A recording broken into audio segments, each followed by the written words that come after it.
we got some brand new shock absorbers to put on the Durango today.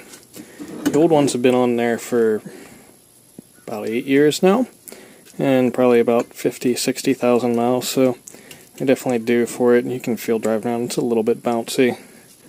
These are KYB gas adjusts. Looked at a couple different brands, and it seemed like these were, right in the sweet spot. They're not cheapo ones, but they're not uber expensive either. There's some other ones like Bilstein's, and they seemed like they just, for truck, they're not worth all the money for them. And the ones on it now are Monroe sensatracs. That's what I could afford when I was in school, and they probably weren't great to begin with, and they ain't great now. But so we'll get these swapped out and see how she rides. Alright, so we're down here under the back, and we'll go ahead and get the bottom part of the shock absorber unbolted, and hopefully can push the bolt out without too much trouble.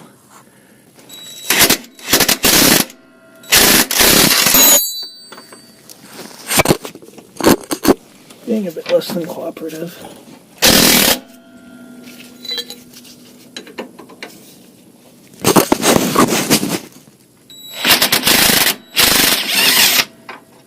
Hey, bolt's out. There, I needed 2 hands, the bolt's out now. And the shock is loose. And honestly, it looks like that boot might have done more harm than good, because shock's rusted under where the boot was, and, well, immediately where it was, and painted where it wasn't. So, might have done a whole lot of good. So, now let's get the top ones up there, and hopefully they're in business now. Well, despite getting rust in my eye, even though I have safety glasses on, managed to get the shock off without too much incident. The bolts are still in good shape, so we're using their grade 8 ones I put on it before. Something that I noticed that's a bit concerning is, this is a bit of a dent in the shock absorber there, and the odd thing is this is the end that was facing towards the axle tube there, so I'm not exactly sure how in the hell it managed to get a dent on it. I don't think that rust's bad enough that it was weak there, but definitely probably wasn't doing it any good. But like I said, these things were old and cheap, so they're well past it. Alright, so I've got a new shock in place on this side. Just gotta snug up the bolts for it, but anyway, so we'll get on to the rest of them. Only 3 more to go. Alright, well, got the Durango turned around in the garage so we can get to the fronts now. The front wheel, lift it up off the ground. I'll go ahead and get it off and get to the shocks up here. Sorry, it's a bit darker now.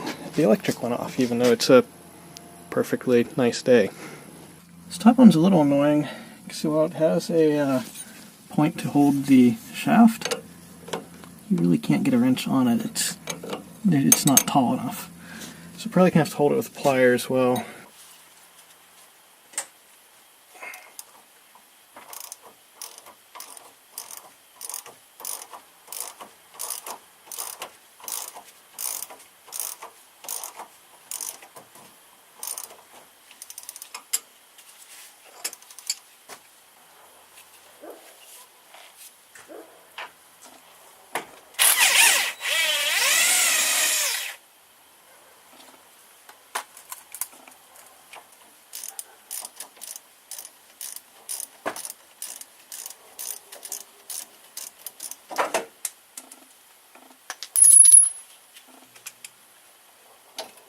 hey, electric's back. There we go. That bolt started. Of course, that one's in place. So now just gotta wind them in. Alright, well, we got new shocks in all around. So now just gotta go take it for a ride and see how they feel.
Well, so after a quick drive, it seems like the new shocks definitely know it. It's a little bit firmer. It seems a bit more controlled for sure. Rolls a little bit less. Well, rolls a good bit less. But, overall it definitely needed them. Seems like it rides better for it. So I have to get more of an opinion of it as time goes on, because it was just a short drive, but so far, so good.